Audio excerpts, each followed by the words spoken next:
قال الله سبحانه وتعالى في مقام آخر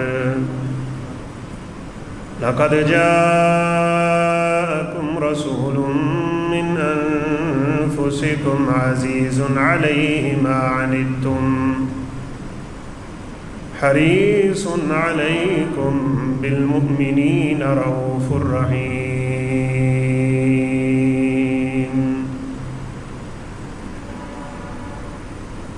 رب اشرح لي صدري ويسر لي أمري واحلل عقدة من لساني يفقهوا قولي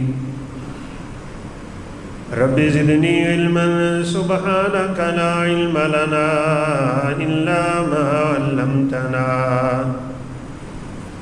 إنك أنت العليم الحكيم.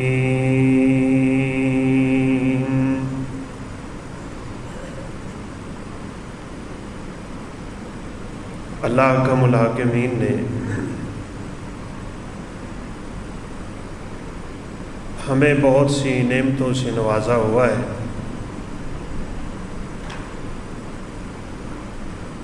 ان نعمتوں کا تذکرہ بطور احسان کے اللہ تعالیٰ نے اس انداز میں نہیں کیا جس انداز میں اپنی ایک سب سے بڑی نعمت کا تذکرہ کیا ہے.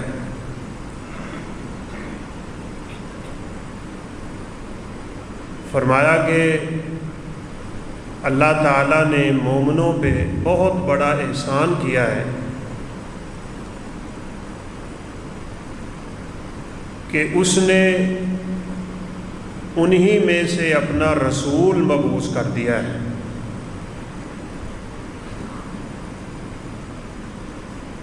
بڑی قابل غور بات ہے. اللہ کم الحاکمین نے یہ نہیں کہا کہ اللہ نے ان میں اپنا رسول پیدا کر دی. پیدائش کا تذکرہ نہیں بلکہ تذکرہ آپ کی نبوت کا ہے، آپ کی رسالت کا ہے. اور یقیناً رب کائنات کا سب سے بڑا احسان ہی یہی ہے کہ اس نے اس کائنات میں اپنا آخری رسول بھیج کے اس امت پہ بڑا احسان کیا ہے.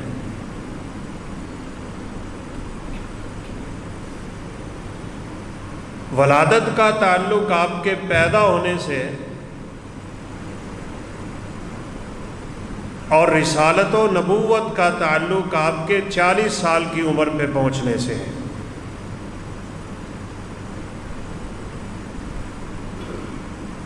آپ کے حالات و واقعات قرآن مجید میں اقرأ سے شروع ہوتے ہیں. پہلی وحی کا آغاز اقرأ سے ہوا ہے. آپ صلی اللہ علیہ وسلم ربیع الاول کے مہینے میں پیدا ہوئے. اس میں کسی قسم کا کوئی اختلاف نہیں. اس بات میں اختلاف ضرور ہے کہ آپ کس تاریخ کو پیدا ہوئے. دن میں بھی کوئی اختلاف نہیں ہے، مہینے میں بھی کوئی اختلاف نہیں ہے. دن سوموار کا ہے، مہینہ ربیع الاول کا ہے، کیونکہ آپ صلی اللہ علیہ وسلم کی زبان اطہر سے خود نکلا ہے کہ اللہ تعالیٰ نے مجھے سوموار کے دن پیدا کیا ہے. البتہ آپ کون سے دن پیدا ہوئے اس بارے میں علماء کا، مفسرین، محدثین، فقہاء، اصولیین اور جتنے بھی اسلامی مورخین گزرے ہیں ان کا اختلاف پایا جاتا ہے. سب سے تحقیق شدہ بات یہ ہے کہ رسول اللہ صلی اللہ علیہ وسلم کی بعثت 9 ربیع الاول کو ہوئی.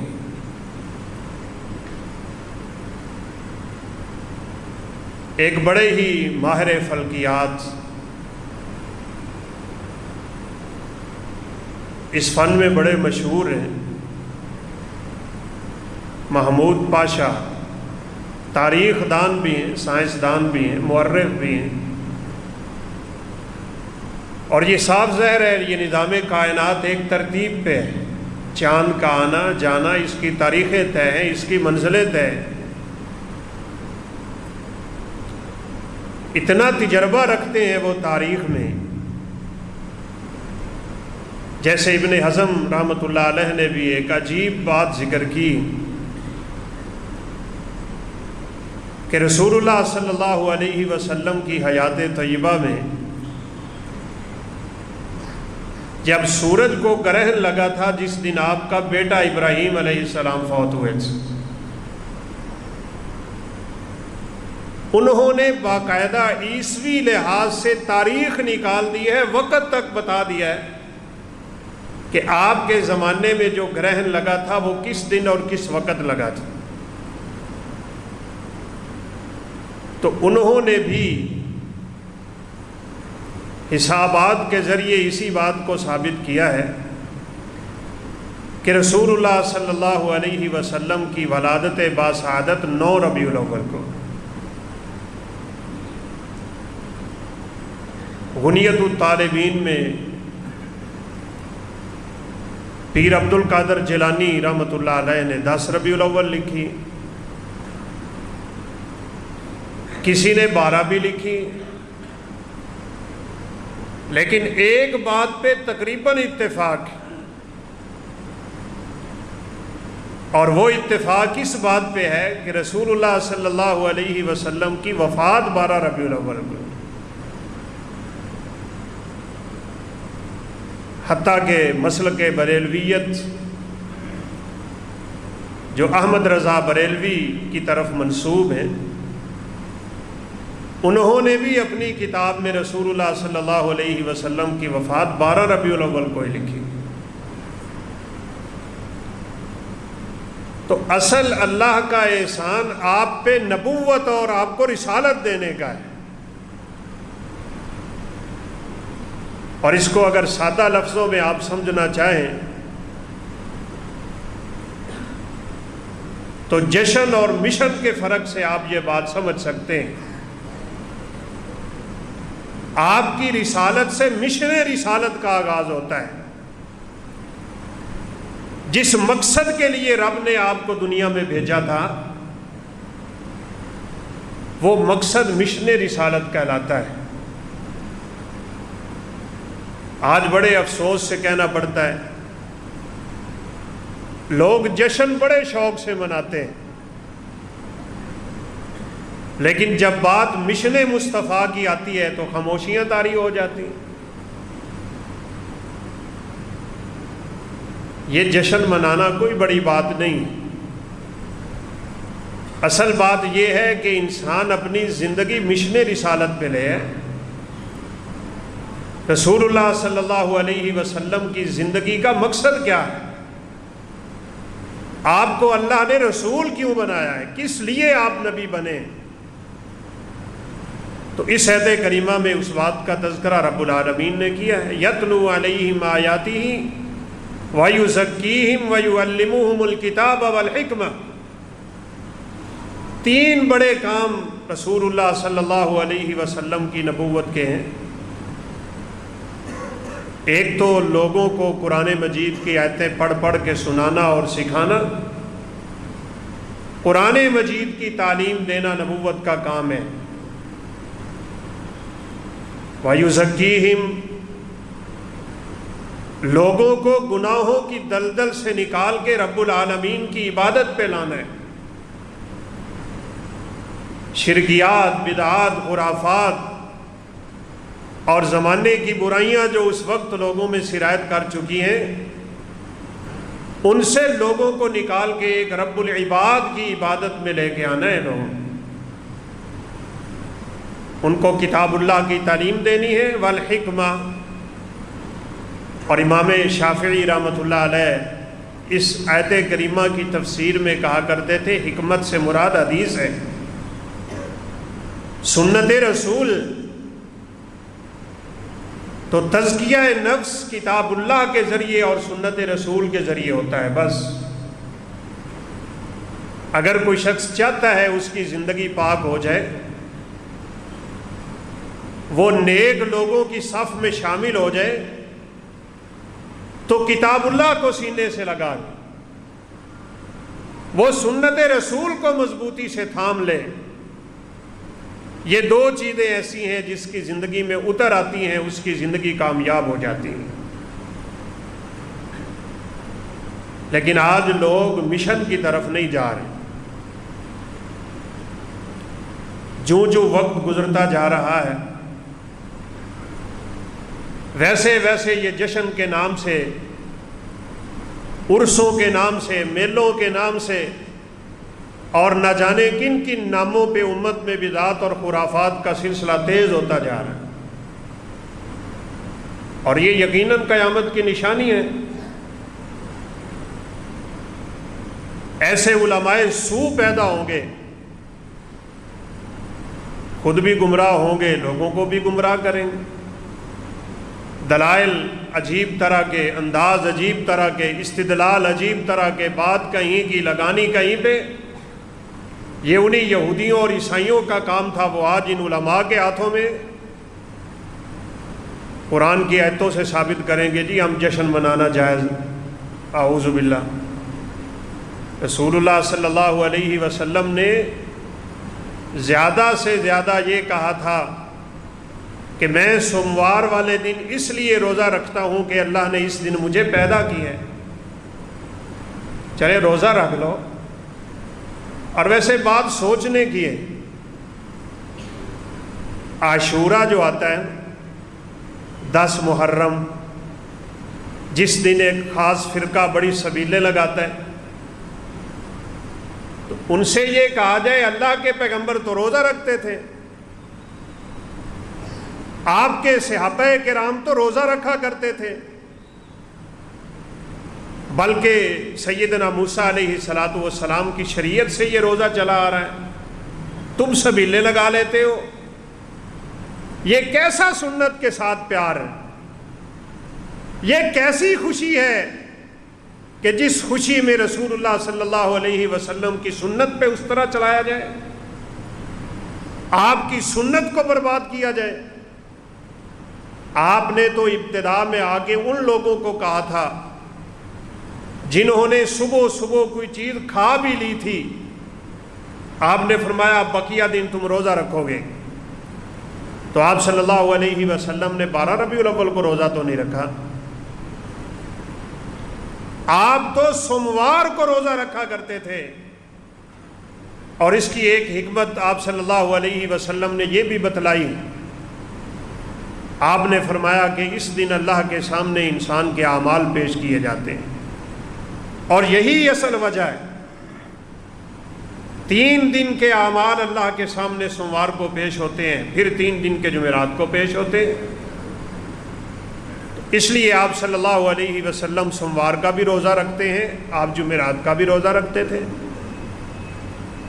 اور آپ فرمایا کرتے تھے میں اس بات کو پسند کرتا ہوں کہ اللہ ذوالجلال کے سامنے جب میرے اعمال جائیں تو میں نے روزہ رکھا ہوا۔ تو بات سیدھی سی ہے، رسول اللہ صلی اللہ علیہ وسلم نے اپنی زندگی میں اپنی پیدائش کے بارے میں کوئی بات نہیں کی، کوئی جشن نہیں چلا، کوئی نعوذ باللہ یہ جو آج کل تماشا لوگوں نے لگا رکھا ہے۔ اور بات بڑی عجیب ہے، جن بدعتوں کو حکومتی سرپرستی حاصل ہو جاتی ہے وہ پھر زمانے میں عروج پکڑا کرتی ہیں۔ اب دیکھ لیں آپ، حکومتی سرپرستیوں میں عید میلاد النبی چلے گی۔ رسول اللہ صلی اللہ علیہ وسلم نے تو صاف لفظوں میں کہا ہے مسلمانوں کو اللہ نے 2 عیدیں دی ہوئی۔ آپ جب مدینہ میں تشریف لائے تو مدینہ کے باسی کوئی اور دن منایا کرتے تھے خوشی کے طور، تو آپ صلی اللہ علیہ وسلم نے فرمایا اب تمہارے پاس 2 ہی دن ہیں منانے کے لیے، اجتماعی خوشی جب مسلمان منائیں گے تو یا وہ عید الفطر ہے یا عید الاضحیٰ ہے، بس۔ وہ ایک ٹولہ عید غدیر خم مناتا ہے اور دوسرا جو ہے وہ عید میلاد النبی کے نام سے شروع ہوگی۔ کس نے کہا عیدیں 3 ہیں یا 4؟ جس پیغمبر کے نام سے تم جشن منا رہے ہیں اس پیغمبر کا فرمان تو 2 عیدوں کا ہے، وہاں تو کوئی تیسری عید کا تصور نہیں ہے۔ یہ تم کیسے کہتے ہو تیسری عید قرآن و سنت سے ثابت ہے؟ نعوذ باللہ۔ یحرفون الکلم عن مواضعہ، تم نے قرآن مجید کے معانی کو بدلا، قرآن مجید کی تفسیر کو بدلا، اس کے مفاہیم کو بدلا۔ جیسے کہنے والے نے کہا تھا کتنے ظالم ہیں یہ قرآن کے مفسر، خود نہیں بدلتے قرآن بدل دیتے ہیں۔ کہا جی اللہ کہتے ہیں خوشیاں مناؤ، نعوذ باللہ۔ کس بات کا تذکرہ کیا جائے؟ کہاں کہا ہے اللہ نے خوشیاں مناؤ؟ ترجمے بھی غلط کرنے لگ گئے ہو۔ قل بفضل اللہ وبرحمتہ فبذلک فلیفرح المؤمنون۔ کیا فرحہ کا معنی عربی میں خوشی منانا ہوتا ہے؟ خوش ہونا ہوتا ہے۔ خوش ہونا اور بات ہے، خوشیاں منانا اور بات ہے۔ کسی انسان کا خوش ہونا کسی بھی اچھی چیز پہ ہوتا ہے، وہ مسکراتا ہے، اس کے لبوں پہ مسکراہٹ آ جاتی ہے، تبسم، یہ خوشی ہے۔ لیکن یہ جشن کے طور پہ خوشی منانا، اس کا اسلام میں کوئی تصور نہیں۔ آیت کا معنی اور مفہوم ہی نعوذ باللہ بدل کے رکھ دیا ہو۔ حالانکہ اس آیت کریمہ کی روشنی میں مفسرین یہ کہتے ہیں کہ اللہ حکم الحاکمین نے یہ جو کہا ہے قل بفضل اللہ وبرحمتہ، اللہ کے فضل اور اللہ کی رحمت سے مومنوں کو خوش ہونا چاہیے۔ فضل سے مراد رب کا قرآن ہے، رحمت سے مراد نبی کائنات کی سنت۔ قرآن اور سنت ان 2 پہ چلنے کی توفیق ہو تو خوشی خوشی، اور اگر اس سے ہٹ کے زندگی گزر رہی، داڑھی چہرے پہ ہے کوئی نہیں اور جشن میں ماشاءاللہ گھوڑے لے کے آیا ہو، سنا ہے آپ کے بھی ہیڈ کی طرف سے کوئی نکلتا ہے جلوس بہت بڑا، پیدل آتے ہیں ویلی لکھا میں، ساتھ گھوڑے ہوتے ہیں، ساتھ اونٹ ہوتے ہیں، جگہ جگہ پہ ان کا استقبال ہو رہا ہوتا ہے، کھڑے ہو کے لوگ تبرک حاصل کر رہے ہوتے ہیں۔ پہلے ایک اور قوم گھوڑے نکالتی تھی، اب اس قوم نے بھی شروع کر دیے، نعوذ باللہ۔ تو بھائیو سنت پہ عمل کرنے کی کوشش کریں اور دعا کریں اللہ حکم الحاکمین ہمیں زندہ بھی سنت پہ رکھے، موت بھی آئے تو اللہ حکم الحاکمین اسی سنت رسول پہ ہمیں موت نصیب فرمائے۔ کوئی گھوڑے شوڑے کا تصور نہیں۔ آپ صلی اللہ علیہ وسلم کی زندگی بیتی، کتنے دفعہ یہ دن آیا ہوگا آپ کی؟ 63 دفعہ۔ کوئی بات ہوئی کسی دن عید میلاد النبی کی؟ ابو بکر کا زمانہ بھی تھا، عمر فاروق کا آیا، عثمان ذو النورین کا آیا، علی بن ابی طالب کا آیا، کوئی تصور نہیں ہے۔ بلکہ آپ بات آگے بڑھا لیں، تابعین کے زمانے میں کوئی تصور نہیں ہے، بات آگے لے کے چلے جائیں، امام ابو حنیفہ کے زمانے میں کوئی عید میلاد النبی نہیں تھی، امام مالک امام دار الہجرہ کا زمانہ ہے، کوئی عید میلاد النبی نہیں ہے، امام شافعی کا زمانہ گزرا، کوئی عید میلاد النبی نہیں ہے، امام احمد بن حنبل کا زمانہ گزرا، کوئی عید میلاد النبی نہیں ہے۔ 350 سال کا فاصلہ طے کر گئی تھی امت محمدیہ، زمانہ مفضلہ ختم ہو گیا تھا، جو آپ نے فرمایا تھا خیر القرون کرنی ثم الذین یلونہم ثم الذین یلونہم ثم الذین یلونہم۔ بعض روایات میں 2 دفعہ، بعض میں 3 دفعہ ہے، فرمایا میرا قرن 100 سال کا ایک قرن ہوتا ہے، میری صدی بڑی بہترین ہے، اس کے بعد والی بھی بڑی بہترین ہے، اس کے بعد والی بھی بہترین ہے۔ 300 سال کے زمانے میں کوئی آپ کو اس طرح کی بدعت نظر تک نہیں آئے گی۔ 350 سال کا زمانہ گزرا ہے، فاطمی بادشاہ پرلے درجے کے فاسق اور فاجر، شرابی اور کبابی، یہودی النسل، اوپر سے کلمہ پڑھنے والے، جیسے آج بھی مسلمانوں میں ایک ٹولہ منافقوں کا پایا جاتا ہے۔ رسول کائنات علیہ الصلوۃ والسلام کے زمانے میں بھی تھے۔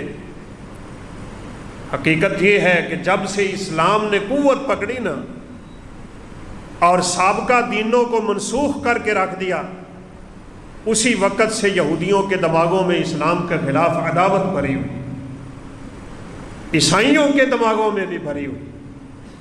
لیکن اشد الناس عداوۃ للذین آمنوا الیہود، قرآن کہتا ہے شروع سے لے کے آخر تک مسلمانوں کے سب سے بڑے دشمن یہودی رہیں گے۔ بڑے بھیس بدل بدل کے اسلام پہ انہوں نے حملے کیے، بلکہ اسلامی تاریخ میں سب سے پہلا اور بڑا فتنہ، سب سے پہلی بڑی آزمائش جو شہادت حسین رضی اللہ تعالیٰ عنہ سے شروع ہوئی تھی، اس کو بپا کرنے والے بھی یہودی، اپنے آپ کو مسلمان کہتے ہیں، کلمہ پڑھتے ہیں، داڑیاں رکھی ہوئی ہیں، شلواریں ٹخنوں سے اوپر ہیں، قرآن پڑھتے ہیں، نمازیں پڑھتے ہیں، سب کچھ کرتے ہیں، لوگ ان کو مسلمان ہی سمجھتے ہیں۔ جیسے آج کل بھی کئی لوگ ایسے پائے جاتے ہیں، اور نہیں تو داعش کا نام تو آپ نے بڑا سن رکھا ہے، ان کی نمازیں آپ دیکھیں تو آپ کو اپنی نمازیں ہیچ نظر آئیں گی۔ اور ان فتنوں سے اللہ کے پیغمبر نے اپنی امت کو آگاہی دے دی تھی۔ آپ نے فرمایا نوجوان ہوں گے، عقلوں کے کم ہوں گے، شلواریں ٹخنوں سے اوپر رکھیں گے، داڑیاں لمبی لمبی ہوں گی ان کی، قرآن ایسا پڑھیں گے کہ لوگ ان کے قرآن سن کے اپنے دل و دماغوں کو مسحور کر لیں گے، بات بڑی خوبصورت کریں گے، لیکن وہ زمانے کے بدترین لوگ ہوں گے۔ آپ نے فرمایا جو ان کو مارے گا، جو قتل کرے گا، وہ زمانے کا بہترین انسان قرار پائے گا۔ بات بڑی بھلی کرتے ہیں لیکن دین سے یوں نکل جاتے ہیں کما یمرق السہم من الرمی، جیسے تیر کمان سے نکل جاتا ہے۔ بلکہ آپ نے فرمایا جہاں ان کو پالو ان کی گردنیں اڑا دیا کرو۔ یہی یہودی ٹولہ ہے۔ انہوں نے بھی اپنا نام عبداللہ رکھا تھا نا، بدبخت نے، عبداللہ بن سبا، اور سبائی فتنہ عروج پایا اور سیدنا عثمان رضی اللہ عنہ کی شہادت۔ اسی طرح یہ فاطمی، جتنی کتابیں آپ تاریخ کی اور سیرت کی اور تاریخ اسلام کی پڑھیں گے، ان کے بارے میں علماء نے یہی لکھا ہے، انتہائی درجے کے فاسق و فاجر لوگ، شرابیں اور کبابیں اڑانے والے۔ تم تو 3 عیدیں مناتے ہو نا، وہ تمہارے بابے 6 عیدیں مناتے تھے۔ یہ ان کی عادتیں چلی آئیں اور تم میں آ کے سرایت کر گئیں۔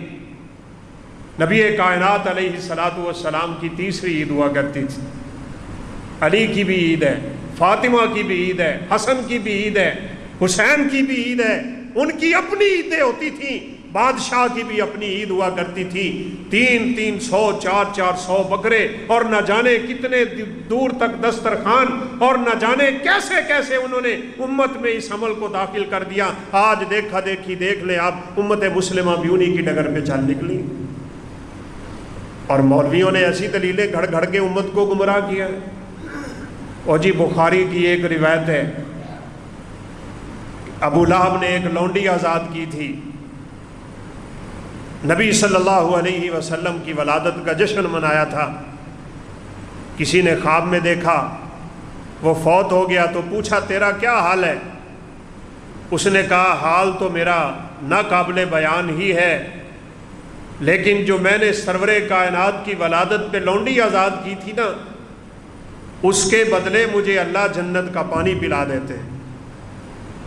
اور مولانا صاحب خوب جم کے یہ حدیث بیان کر رہے ہوتے ہیں کہ اگر ایک کافر کو، ایک مشرک کو اللہ کے پیغمبر کی ولادت پہ لونڈی آزاد کرنے کی وجہ سے جنت کا پانی مل جاتا ہے، تو اگر امتی آپ کی ولادت کا جشن منائے گا تو اس کے فضائل و مناقب کے کیا کہنا۔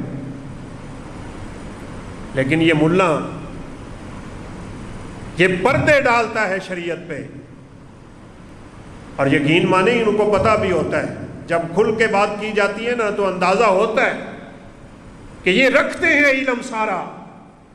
یہ ایک کتاب آئی تھی تحقیق المقال، اس کو پڑھا تو اللہ کی قسم خوب اندازہ ہو کہ یہ حدیث مبارکہ کی تحقیق بھی جانتے ہیں، تخریج بھی جانتے ہیں، لیکن اپنے پیٹ کے پیچھے لگ کے، اپنے مذہب کے پیچھے لگ کے، اپنے ملاؤں کے پیچھے لگ کے انہوں نے نعوذ باللہ دین اسلام کا کام تمام کر. اب سوچنے کی بات ہے، ایک مشرک کا خواب ہو، اس خواب پہ تم ایک شریعت کا مسئلہ قائم کر لو گے. ابو لہب وہ بدبخت انسان ہے جس نے اللہ کے پیغمبر کے مشن رسالت کے سامنے سب سے پہلے وار کیا تھا، سب سے پہلے حملہ کیا تھا، سب سے پہلے گستاخی کی تھی سرور کائنات کی. اور تمہیں اللہ کے بندوں اتنی بھی حیا نہیں آتی؟ اپنے میلاد کو ثابت کرنے کے لیے تم ابو لہب سے دلیل لے رہے ہو. اللہ کے پیغمبر پہ قرآن نازل ہوا ہے، قم فانذر وربک فکبر.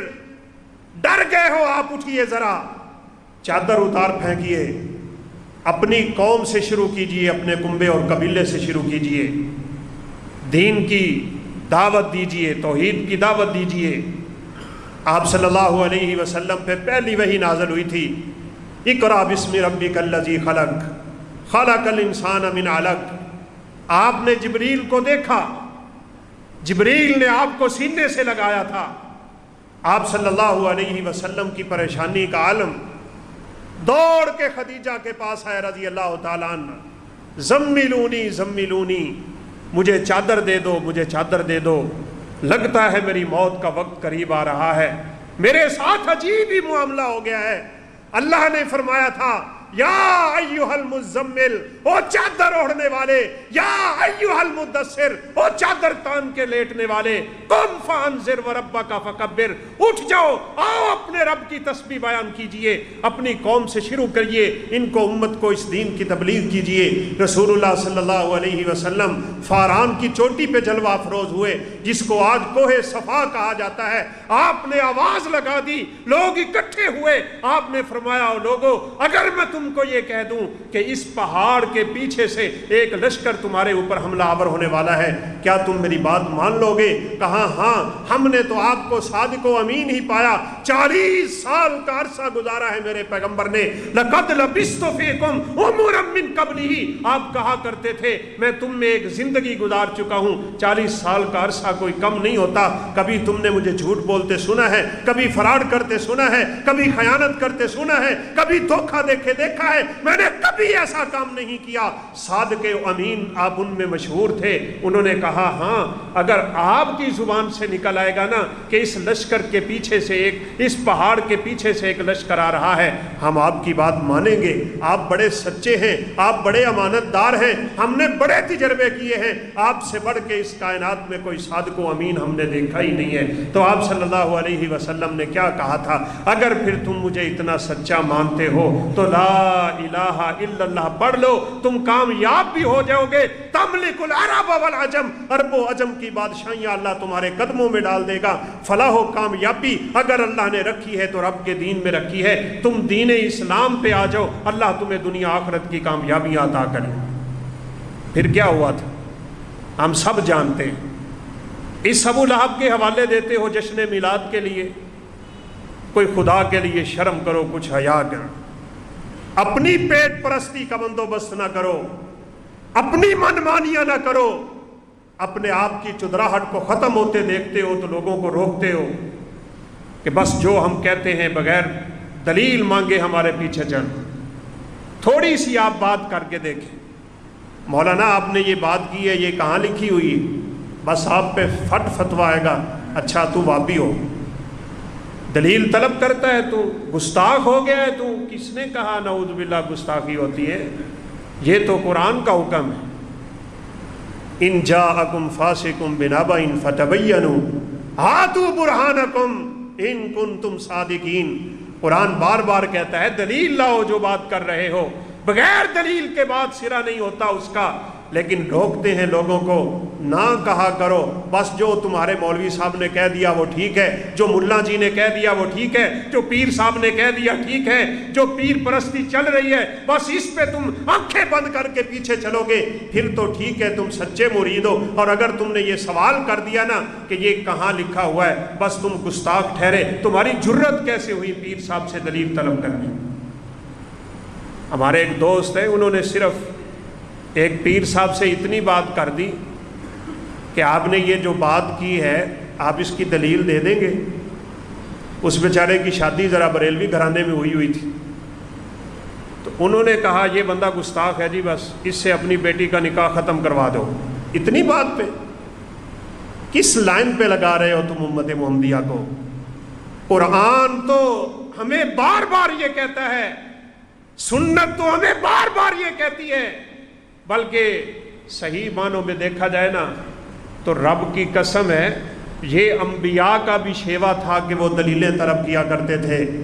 یہ کیسے ہو سکتا ہے بات حق کی ہو، بات سچ کی ہو، دین اسلام کی ہو اور اس کی دلیل موجود نہ ہو؟ جاؤ قرآن کھول کے دیکھ لو، سیدنا سلیمان علیہ السلام کا واقعہ بھی تمہیں اس بات کی گواہی دے گا جب انہوں نے حاضری کے ٹائم کہا تھا مجھے ہدہد نظر نہیں آ رہا، مالی ارى الہدہد ام کان من الغائبین، مجھے نظر نہیں آ رہا کہ وہ مجلس میں ویسے ہی نہیں ہے، چھپ کے بیٹھا ہے یا غائب ہے، کدھر ہے ہدہد؟ یا تو وہ میرے پاس کوئی دلیل لے کے آئے گا یا پھر میں اسے ذبح کر دوں گا، اسے سخت سزا دوں گا، میری اجازت کے بغیر وہ میری سلطنت سے باہر کیسے گئے؟ بڑا مشہور واقعہ ہے۔ ابھی سلیمان علیہ السلام کی زبان سے یہ کلمات نکل رہے ہیں، ادھر سے ہدہد آ گئے، اپنے پر پھڑپھڑا رہا ہے فضا میں، اور سلیمان علیہ السلام سے ایک بات کہنے لگا، کہا جئتک من سبأ بنبأ یقین، میں ارض سبا سے آیا ہوں، ایک ایسی پکی سچی خبر لے کے آیا ہوں جس کا سلیمان تجھے بھی علم نہیں۔ آئے ہم بات کریں تو گستاخ، پرندہ بھی جانتا ہے کہ نبیوں کے پاس علم غیب نہیں ہے، کہا میرے پاس وہ خبر ہے، سلیمان تجھے بھی پتہ نہیں اس خبر کا۔ کہا کیا خبر؟ کہا میں ابھی ارض سبا سے آیا ہوں۔ میں تو کہا کرتا ہوں اپنے سامعین کہ ذرا اس پرندے کی زندگی سے ہی ہم سبق سیکھیں۔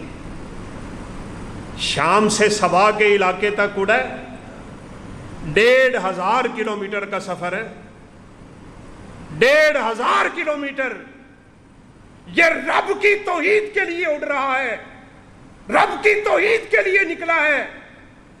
جانے اور آنے کا سفر 3000 کلومیٹر کا بنتا ہے، صرف اور صرف سیدنا سلیمان کو یہ بتانے کے لیے کہ ارض یمن، ارض سبا میں ایک قوم ہے جو سورج کی پوجا کرتی ہے اور ان کی حکمرانی ایک عورت کے ہاتھ میں ہے، آپ وقت کے نبی ہیں، ان تک بھی اپنی نبوت اور رسالت کا پیغام پہنچا دیجیے۔ اللہ اکبر۔ 3000 کلومیٹر کا سفر کر کے آیا تھا، سلیمان علیہ السلام سے یہ بات کی تو آگے سے کیا کہا تھا سلیمان علیہ السلام نے؟ بس آنکھیں بند کر کے مان لیا؟ کہا ایسے نہیں، اب میں اس خبر کی تصدیق کروں گا، اب تجھے دلیل پیش کرنا پڑے گی اپنی اس بات پہ، یہ میرا خط لے جا، اگر واقعی اس علاقے میں عورت کی حکمرانی اور شرک و بدعات کا دورہ ہے، یہ میرا خط وہاں پہ پہنچا، جب تک جواب نہیں آتا تب تک مجھے تسلی نہیں ہوئی۔ تسلی دلیل سے ہی ہوتی ہے، سیدھی بات۔ اللہ اکبر۔ یہ چھوٹی سی سری والا پرندہ سیدنا سلیمان کا خط لے کے واپس 1500 کلومیٹر جا رہا ہے۔ خط پہ 2 چیزیں لکھی ہوئی تھی بس، انہو من سلیمان و انہو بسم اللہ الرحمن الرحیم، اللہ تعلو علی واتونی مسلمین۔ بسم اللہ لکھی، اپنا نام لکھا اور کہا بس اسلام لے آؤ، اس میں تمہاری کامیابی۔ پھر سے 3000 کلومیٹر کا سفر کیا نا اس پرندے نے، رب کی توحید کی خاطر ہدہد 6000 کلومیٹر کا سفر کر چکا ہے۔ آپ کتنا سفر کرتے ہیں رب کے دین کے لیے، کتنا نکلتے ہیں رب کا دین سیکھنے کے لیے۔ گھر سے چل کے مسجد آنا ہمارے لیے مشکل ہے، تو چلے یہ باتیں تو ذرا سائیڈ پہ رکھیے۔ بات میں نے یہ کی تھی، دلیل طلب کیا کریں، دلیل کو کنگھالا کریں، پوچھا کریں ان مولویوں سے۔ رب کعبہ کی قسم ہے، ان کا آدھا دین دھڑام کر کے گر جائے گا جس دن امت نے یہ طریقہ اختیار کر لیا کہ مولانا آپ نے یہ بات بیان کی تھی، بتائیں اس کی دلیل کدھر۔ آپ صلی اللہ علیہ وسلم نے یہ بات کی ہے، لا الہ الا اللہ پڑھو کامیاب ہو جاؤ گے، عرب و عجم کی کامیابیاں اور کامرانیاں اور فتوحات تمہارے قدموں میں آئیں گی۔ اسی بدبخت نے اللہ کے پیغمبر کو سب سے پہلے کنکریاں ماری تھی، جس کے نام پہ تم جشن مناتے ہو، جس کے نام پہ تم دلیلیں دیتے ہو جشن کی، پھر ہمیں کہنا پڑتا ہے جشن منانا ابو لہب کا کام صحیح، مشن پہ چلنا تو ابو بکر صدیق کا کام ہے۔ کوئی جشن نہیں منایا کرتے تھے صحابہ، خوشی کے دو ہی دن کا تصور تھا ان کے ہاں، یا تو عید الفطر کا یا عید الاضحیٰ۔ کنکریاں ماری اس بدبخت نے، اور ساتھ ہی اللہ کے پیغمبر کی گستاخی ان لفظوں میں کی تھی، تبا لک یا محمد نعوذ باللہ من ذالک، او محمد تیرے ہاتھ ٹوٹ جائیں، تو نے اس لیے ہمیں یہاں پہ جمع کیا تھا۔ اللہ نے آیات اتاری، تبت یدا ابی لہب وتب ما اغنی عنہ مالہ وما کسب، تیرے ہاتھ ٹوٹ گئے ابو لہب، تیرا حسن تیرا جمال کسی کام کا نہیں ہے، تیرا یہ بھڑکتا ہوا شعلے مارتا ہوا بدن قیامت کے دن جہنم کا ایندھن ہے۔ وَامْرَأَتُهُ حَمَّالَةَ الْحَطَبِ، تیری بیوی بھی گستاخ اس پیغمبر کی، وہ بھی مرے گی تو عبرت کا نشانہ بنے گی نا۔ وہ لکڑیاں اٹھایا کرتی تھی اور یوں کر کے دیوار پہ رکھی ہیں، سرور کائنات کو تکلیفیں دیا کرتی ہے، وہ رسی گلے میں پڑ گئی، لکڑیاں پیچھے گر گئی، مر گئی بدبخت گلا گھونٹ کے، لیکن سرور کائنات صلی اللہ علیہ وسلم کا کچھ نہ بگاڑ سکے۔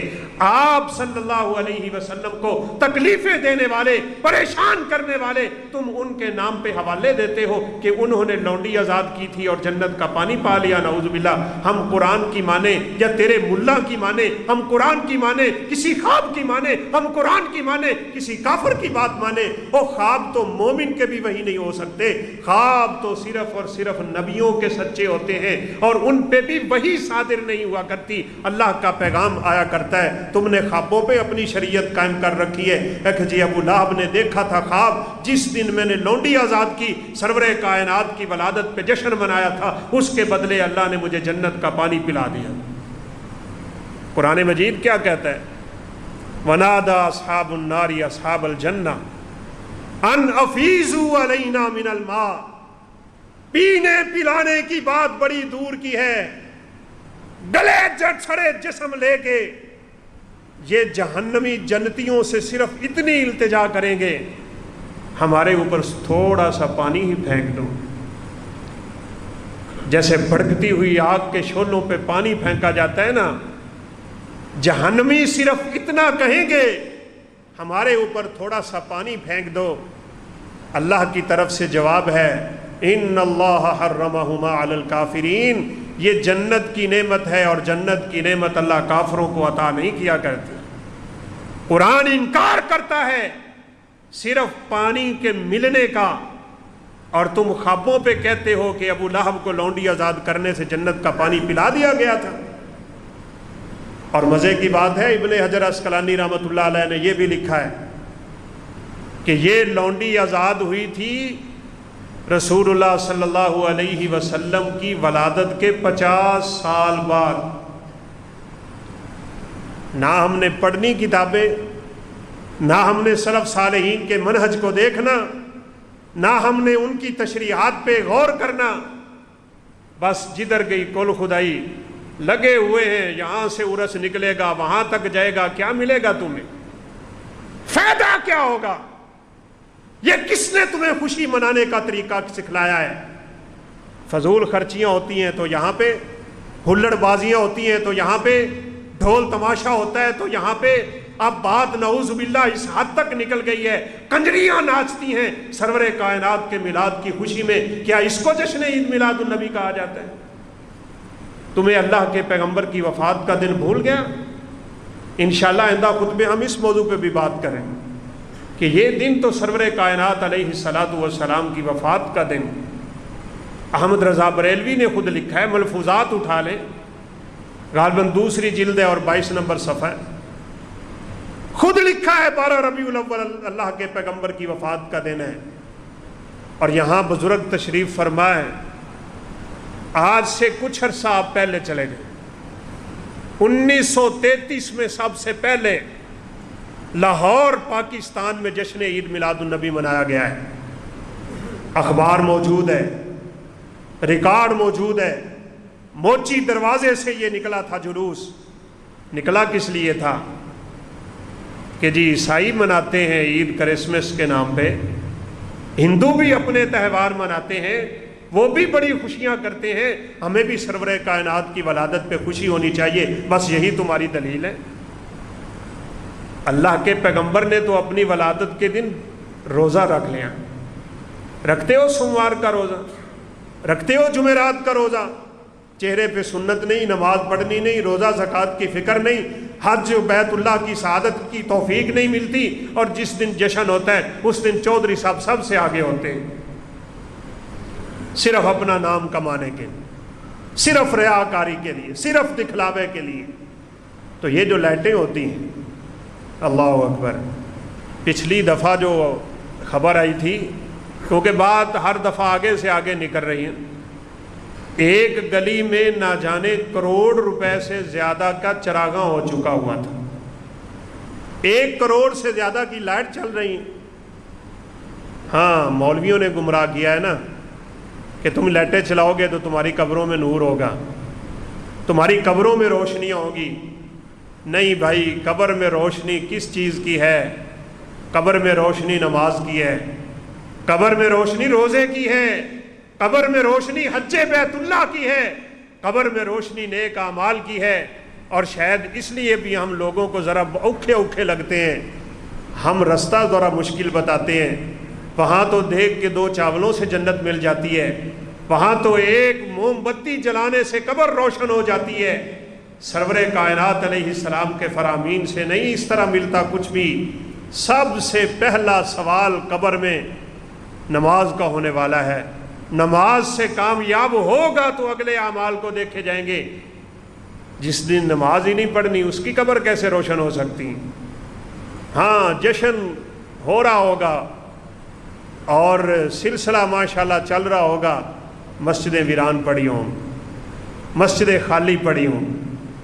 یہ مظفر الدین کوکبوری بادشاہ نے سب سے پہلے یہ کام شروع کیا تھا، جیسے آپ کے پاکستان میں 1933 میں سب سے پہلے شروع ہوا۔ اس سے پچھلے جتنے مرضی کیلنڈر آپ اٹھا لیں، سب کے اوپر نبی صلی اللہ علیہ وسلم کی وفات کا دن لکھا ہوا ہے، 12 ربیع الاول، 12 ربیع الاول وفات النبی۔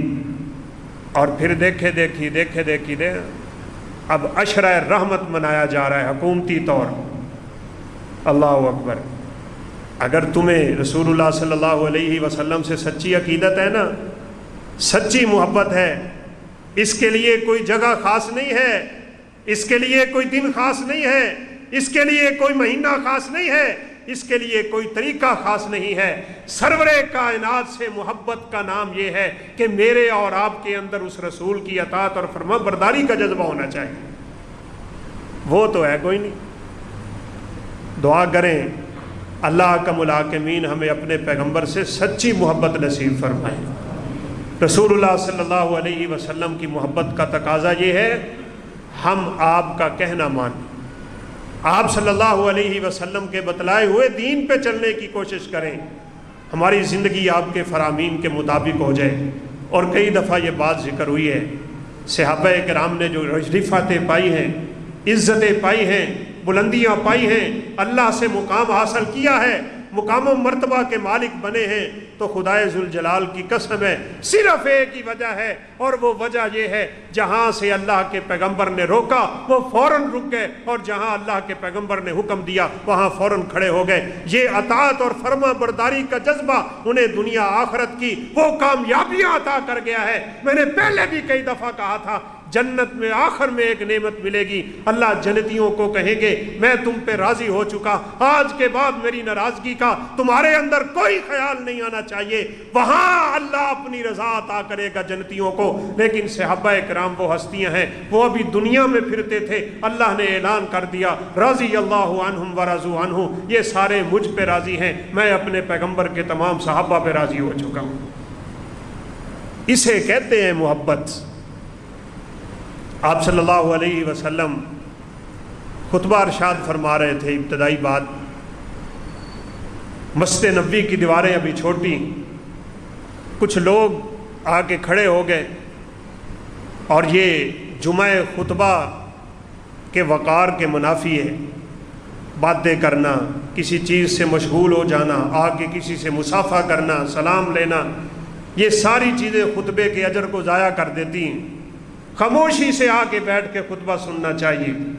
آپ صلی اللہ علیہ وسلم نے تو یہاں تک کہہ دیا اذا قلت لصاحبک انصت فقد لغوت، ایک بات کرتے ہوئے آدمی سے اگر کوئی کہہ دے کہ چپ کر کے خطبہ سنو، تو کہنے والے کا اجر بھی ضائع ہو جاتا ہے، کہنے والے کے اجر میں بھی کمی آ جاتی ہے۔ چہ جائے کہ یہاں پہ انسان کسی اور طرف مشغول ہو جائے، پورے طور پہ خطبے کی طرف توجہ رہنی چاہیے۔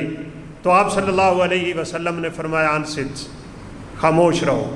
پھر آپ کی زبان اطہر سے نکلا یا ایھا الناس اجلسوا، او لوگوں بیٹھ جاؤ۔ لوگ بیٹھ گئے۔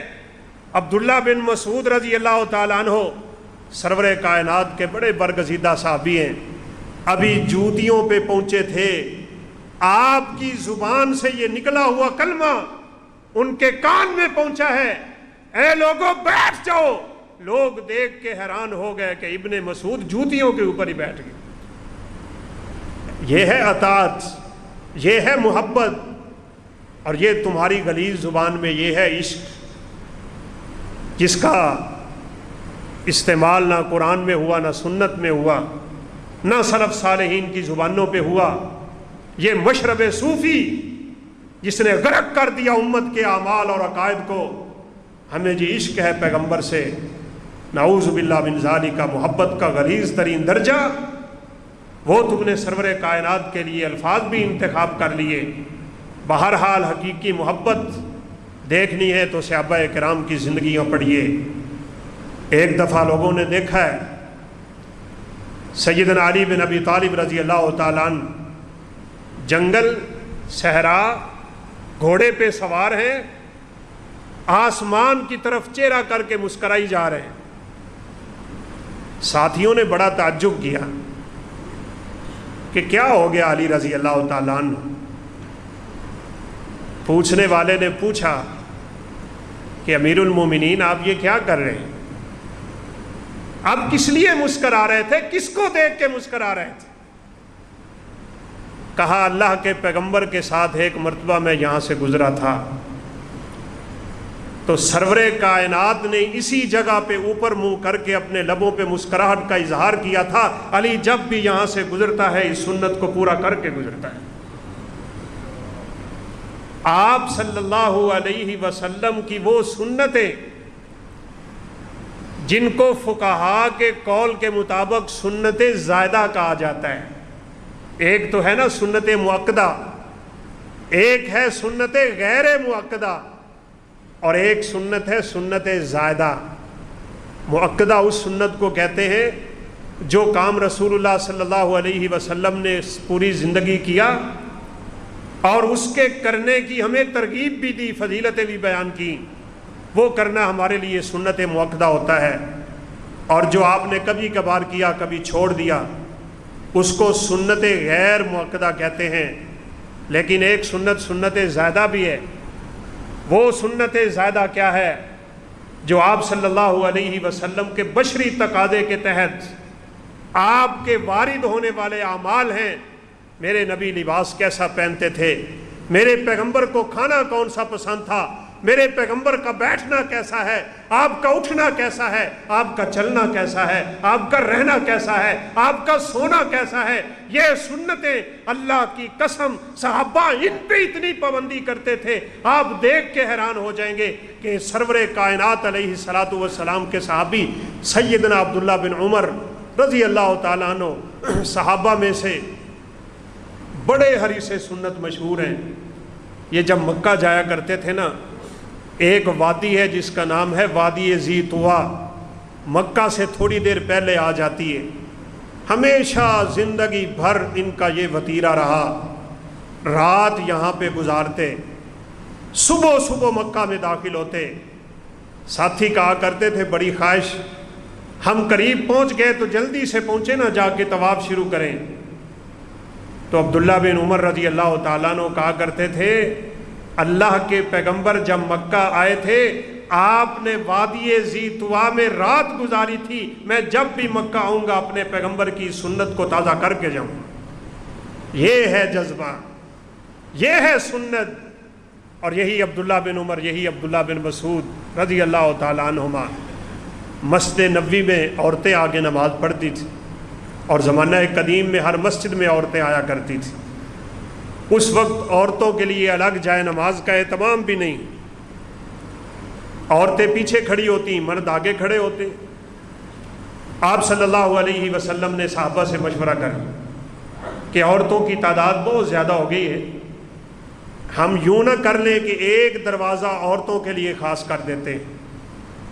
وہ آج بھی آپ مسجد نبوی میں جائیں، اللہ ہم سب کو زیارت نصیب فرمائے۔